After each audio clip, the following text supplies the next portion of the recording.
Fala pessoal, então a gente vai dar continuidade aqui agora sobre as entradas, né? O que nós consideramos como entrada de um modelo.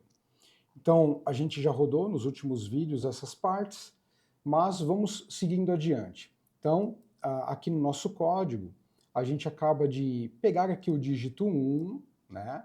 Ele foi armazenado dentro de índices, da lista índices. A gente já comentou como é que foi esse processo aqui. E nós justamente imprimimos uma amostra. O primeiro dos uns que apareceram, no caso, foi esse aqui, tá? A gente plotou o 1, e agora se você olhar aqui, não se esqueça que a gente tem uma imagem de 28 por 28 pixels, né? Que é o padrão do MNIST. E aqui, se você contar, né, você vai contar 28 quadradinhos desse por 28 de altura. Eu imprimi aqui também os valores, né, os valores de cada dígito desse. Então, quando você tem uma cor totalmente escura, um preto, você tem o valor 0. Quando você tem um valor totalmente branco, aqui dentro da escala de cinza, essa é a definição, você tem um valor 255. Né? Então, isso daqui, pessoal, ó, esse trecho aqui é uma linha, é a primeira linha, é exatamente essa linha aqui de quadradinhos e vão ter 28 quadradinhos, tá? Então, isso é uma linha, isso é outra linha, seria a segunda linha, então, primeiro item da primeira linha, primeiro item da segunda linha, e assim sucessivamente, tá? E aí você tem a formação aqui do 1, desse 1 aqui. Se você clicar aqui nessa opção, você vai poder imprimir, verificar tudo aqui, você vê, né, os valores do 1 aqui, ó, inclinadinho, que são referentes a esse trecho aqui e essa parte de cima aqui, ó. Na verdade, que como ele fica confinado nessa largura, ele acabou tendo esse deslocamento, mas você consegue aí fazer uma forcinha e enxergar o 1 na forma de números aqui, tá certo? Mesmo que tem uma linha pulando aqui, tá? Então, isso aqui, de fato, é o que você vai ter dentro, como entrada da sua rede neural. Agora veja, pessoal, uma coisa que é muito importante definir, né? Dentro do mundo de Deep Learning, AI, nós costumamos utilizar entradas normalizadas. O que significa isso?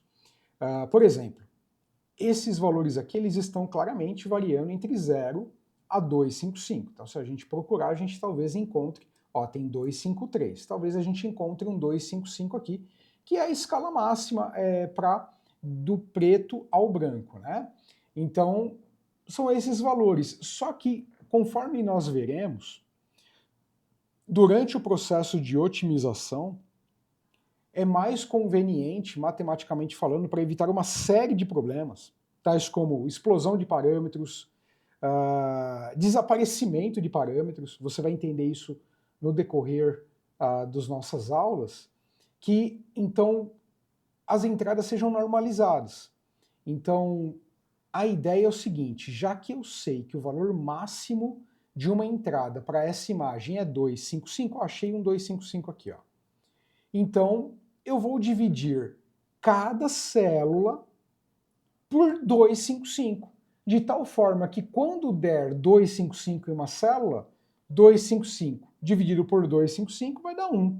0 dividido por 0 vai dar 1. 127, aproximadamente metade, né? Então vai dar alguma coisa muito próximo de 0,5. Então, a ideia de normalizar é colocar os valores com que você vai trabalhar de fato, com que você vai entrar na rede neural, e isso vai ficar claro no decorrer das aulas, com valores normalizados, tá? Então é essa que é a ideia. Então, aqui, olha, eu já dividi, portanto, Xtrain para toda a faixa de 0 a 50 mil dividido por 255, Xval de validation, a gente vai comentar esse conjunto daqui para frente, também dividido por 255, de tal forma que a hora que eu executo, esse 1 novamente, ele já foi normalizado. Olha só, eu não tenho mais zero na forma inteira. Eu tenho agora um zero, porque é 0 dividido por 255 é zero, mas é na forma de um ponto flutuante, né? Um valor decimal, né? E aí, se eu procurar aqui o 255, eu vou ter um valor muito próximo de 1. Aqui está 0,98, aqui está 0,99. Em algum lugar aqui vai ter 1, né? Mas vai ter um decimal. Então, olha só, todos aqueles valores acabaram ficando entre 0 e 1. Isso é o processo de normalização, que serve para quê? Para evitar a explosão de parâmetros, né? Então, deixa eu pegar aqui. A explosão de parâmetros, digitar isso aqui bem claramente, né? Ele vai evitar a explosão de parâmetros e também vai evitar o desaparecimento de parâmetros. O que é isso, Rafael? O que é explosão de parâmetros e desaparecimento de parâmetros? A gente vai ver com mais detalhes, mas basicamente é o seguinte: durante o processo de otimização, tem lá um algoritmo de otimização, por exemplo, o backpropagation, e conforme esses números da entrada são muito grandes, os valores dos pesos também têm que ser valores grandes, e acontece que conforme ele vai tendo saídas no neurônio normalizadas, porque naturalmente isso acontece, os próximos pesos começam a ter, o processo de aplicar o gradiente começa a não funcionar direito. Então, esses gradientes, quando passam para as próximas camadas, acabam fazendo com que os pezinhos fiquem com valores muito pequenos, tipo 10 a menos 9, 10 a menos 10, enfim, até desaparecer, até ser um zero. Ou de repente muito grandes, até dar